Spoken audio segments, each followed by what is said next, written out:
Faridabad terror module में गिरफ्तार आतंकी से पूछताछ में कुछ और नए चौंकाने वाले खुलासे हो रहे हैं। इनका तुर्की कनेक्शन भी सामने आ रहा है। आतंकी डॉक्टर्स के जिस हैंडलर की हम बात कर रहे हैं उसका नाम उकासा बताया जा रहा है। हालांकि ये एक कोड नेम भी हो सकता है, इसे भी जांच एजेंसियां समझने की कोशिश कर रही हैं। गिरफ्तार आतंकी और doctor Umar Mohammad fashion app के जरिए अपने हैंडलर उकासा से बात करते थे और हैंडलर की लोकेशन तुर्की की राजधानी अंकारा बताई जा रही है। सूत्रों के मुताबिक मार्च 2022 में भारत से डॉक्टर उमर और मुजम्मिल तुर्की गए थे और हैंडलर ने इसकी पूरी व्यवस्था भी की थी। तो ये जो तुर्की कनेक्शन है वो भी सामने आ रहा है। उकासा नाम बताया जा रहा है इनके हैंडलर का। इस पर और ज्यादा डिटेल हम आप तक पहुंचाते हैं।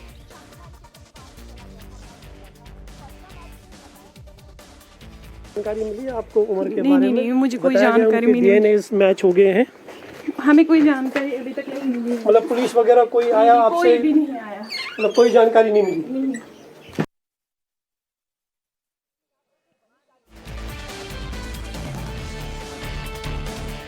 दिल्ली लाल किला में जिस कार में धमाका हुआ i20 कार, जो आपको जानकारी देते 5 बार खरीदी गई है, बेची गई है।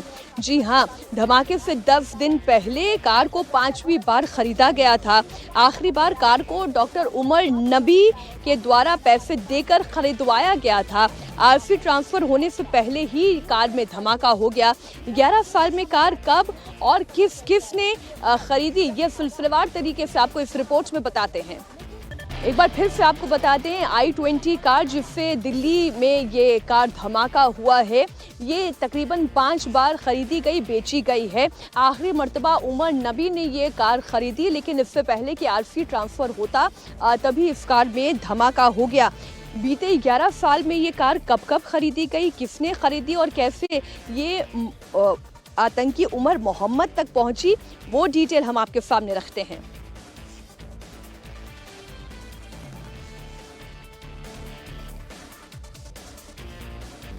एक और बड़ी खबर पहले हम आपको बता दें, आतंकी आदिल की गिरफ्तारी के बाद उसके शादी का कार्ड भी जांच एजेंसियों के हाथ लगा है। 4 अक्टूबर को कश्मीर में आदिल की शादी हुई थी। शादी में अस्पताल के डॉक्टर और कई स्टाफ की भी मौजूदगी थी। जांच एजेंसी उन तमाम लोगों से भी अब पूछताछ करेगी जो इस शादी के अंदर शामिल थे, उनकी तलाश की जा रही है। आदिल की शादी में ये शामिल हुए थे। दिल्ली ब्लास्ट में मारा गया आतंकी डॉक्टर उमर पूरी तरह से टेरर स्क्रिप्ट का मेन किरदार दिखाई दे रहा है। धमाके वाली कार में वो उस वक्त सवार था जब ये धमाका हुआ। फैमिली से उसके डीएनए सैंपल मैच कराए गए हैं। अब इसकी पूरी टेरर एक्टिविटी का कच्चा चिट्ठा खोला जा रहा है। उमर के 50 से ज्यादा सीसीटीवी फुटेज की मैपिंग कर ली गई है। आपको जानकारी दे दें, Badarpur, Asif Ali road, Connaught place का सीसीटीवी फुटेज आपने इंडिया टीवी पर देखा। लाल किले के पास ऐसे कई सारे वीडियो एविडेंसेस भी कलेक्ट किए गए हैं। इस वक्त की बड़ी खबर आपको बता दें, अलग अलग 5 तस्वीरें इस वक्त आपके सामने हैं। दिल्ली ब्लास्ट में मारा गया आतंकी डॉक्टर उमर मोहम्मद, उसके 50 से ज्यादा सीसीटीवी फुटेज सामने आ चुके हैं।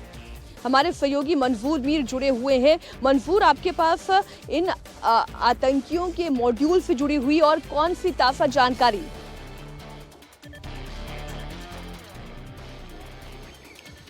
देखिए मीनाक्षी, हर एंगल से जो है इस पूरे मामले की जांच की जा रही है। न सिर्फ साउथ कश्मीर में बल्कि नॉर्थ कश्मीर और सेंट्रल कश्मीर में भी लगातार पुलिस की छापामारी कार्रवाई जो है बड़े पैमाने पर जारी है, क्योंकि 19 अक्टूबर को सबसे पहले ये लीड जो है कश्मीर के से मिली थी, जब श्रीनगर के नौगाम इलाके में जैश ए मोहम्मद के पोस्टर्स देखे गए थे और 3 स्टोन पेल्टर्स को सबसे पहले गिरफ्तार किया गया और उनसे जब पूछताछ की गई तो एक बहुत बड़ा नाम सामने आया, मौलवी इरफान का, जो शुपियन का रहने वाला है। और बताया जा रहा है कि उसी के संपर्क में ये सारे डॉक्टर्स थे और जब मौलवी इरफान को गिरफ्तार किया जाता है, उससे पूछताछ की जाती है तो वो सबसे पहले डॉक्टर अदील का नाम देता है। अदील को सहारनपुर से गिरफ्तार किया जाता है और जब उससे पूछताछ की जाती है तो जेएमसी मेडिकल कॉलेज अनंतनाग से AK-47 राइफल जो है उनसे बरामद हो जाती है। तो धीरे धीरे ये सारे कनेक्शंस जो है खुलने शुरू हो जाते हैं और अदील के कहने पर ही जो इस पूरे किंगपिन माने जाते हैं दिल्ली ब्लास्ट के मुजम्मिल, उसकी गिरफ्तारी हो जाती है। उनके पास में से भारी मात्रा में हथियार और गोला बारूद जो है वो बरामद होता है। और अगर जम्मू कश्मीर पुलिस को ये सारी चीज़ें इंफॉर्मेशन श्रीनगर से नहीं मिलती तो एक बहुत बड़ा हादसा जो है दिल्ली के किसी भी हिस्से में हो सकता था। इस तरह की योजना जो है इस पूरे टेरर मॉड्यूल ने बना के रखी थी, लेकिन जम्मू कश्मीर पुलिस को वक्त रहते एक बहुत बड़ी कामयाबी मिली, लीड मिली और वहां तक पहुंचने में ये सफल हुए। मंसूर, आप बने रहे हमारे साथ। इस बीच एक बड़ी खबर हम दर्शकों तक पहुंचाते हैं। दिल्ली ब्लास्ट पर पहली बार अमेरिकी विदेश मंत्री मार्को रूबियो का बयान सामने आया है। इस वक्त की बड़ी खबर हम दर्शकों तक पहुंचा दें। मार्को रूबियो ने दिल्ली ब्लास्ट को एक आतंकी हमला करार दिया है। इसके साथ ही मार्को रूबियो ने भारतीय जांच एजेंसियों की तारीफ की है। उन्होंने कहा कि काफी पेशेवर तरीके से ये जांच चल रही है।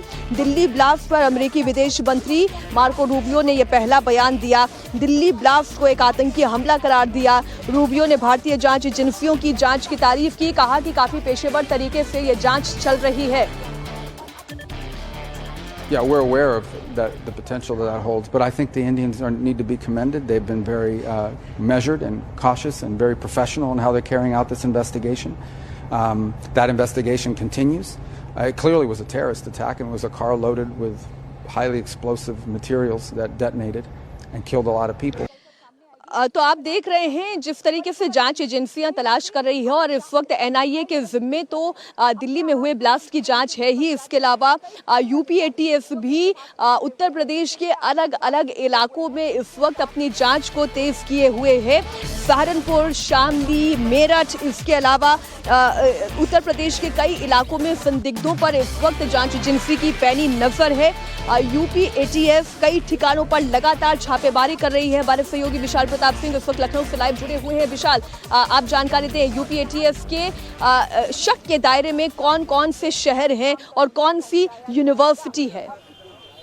मीनाक्षी, देखिए, यूपीएटीएस की जो छापेमारी है वो पश्चिमी उत्तर प्रदेश में सबसे ज़्यादा है। हालांकि अगर मध्य उत्तर प्रदेश की बात करें तो लखनऊ, कानपुर और आसपास के जो इलाके हैं यहाँ पे भी छापेमारी जारी है, लेकिन मुख्यतः जो छापेमारी चल रही है वो पश्चिमी उत्तर प्रदेश में है। उसके पीछे कारण यह है कि जो डॉक्टर आदिल की गिरफ्तारी है वो सहारनपुर से हुई है, और सहारनपुर के अलावा अगर बात कर लिया जाए तो सटा हुआ डिस्ट्रिक्ट है शामली। इसके अलावा मेरठ और मेरठ के आसपास के जो जनपद हैं वहाँ पर भी यूपीएटीएस इस समय ज़बरदस्त तरीके से छापेमारी कर रही है। 1 दर्जन लोगों से पूछताछ की जा रही है और ये कोशिश की जा रही है कि डॉक्टर आदिल समेत डॉक्टर शाहीन और तमाम इसके जो एसोसिएट्स हैं उन तक पहुंचा जा सके। और साथ ही में लखनऊ की जो इंटीग्रल यूनिवर्सिटी है उसमें भी इस समय जो छापेमारी का दौर है वो कभी भी शुरू हो सकता है। उसके पीछे का कारण ये है कि डॉक्टर परवेज बाकायदा वहां पर पढ़ाया करता था, डॉक्टर के तौर पर काम करता था, लेकिन इस धमाके से ठीक 1 हफ्ते पहले उसने इंटीग्रल यूनिवर्सिटी से रिजाइन कर दिया है। तो एजेंसीज को ये शक है, इस बात का शक है कि जानबूझ करके पेशेवर तरीके से इंटीग्रल यूनिवर्सिटी से रिजाइन किया गया है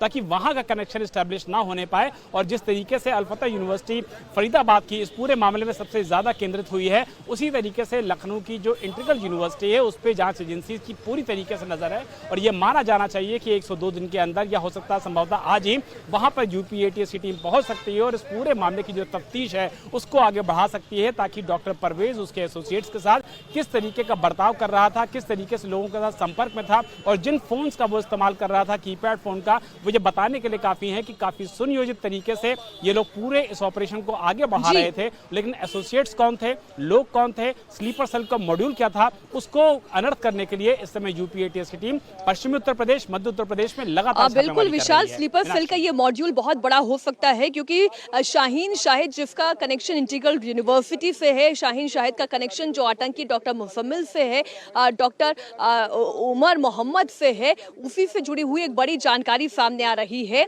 वो मुस्लिम समाज से आने वाली लड़कियों को आतंक के रास्ते पर डालना चाहती थी। इसके लिए जैश ए मोहम्मद से बाकायदा उसे फंडिंग हो रही थी। यहाँ मुस्लिम लड़कियों को आतंक की ट्रेनिंग देने के लिए प्लानिंग भी हो रही थी। पिछले 6 महीने से लगातार शाहीन शाहिद सेंटर बनाने की तैयारी में थी।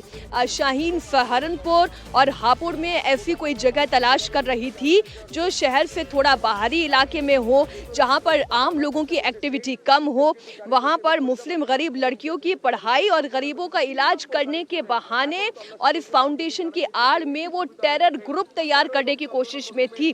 शाहीन ने मौजूदा समय से चल रही कुछ संस्थाओं से इसके लिए बाकायदा संपर्क भी किया था। सेंटर में कुल 10 बड़े कमरे, एक तहखाना और एक बड़ा सा ट्रेनिंग हॉल बनाने की तैयारी थी। अब आप सोचें, प्लानिंग अगर इम्प्लीमेंट हो जाती तो क्या होता, लेकिन टेरर प्लानिंग इम्प्लीमेंट होने से पहले ही ये आतंकी सलाखों के पीछे हैं और जांच एजेंसी लगातार इनसे पूछताछ कर रही है।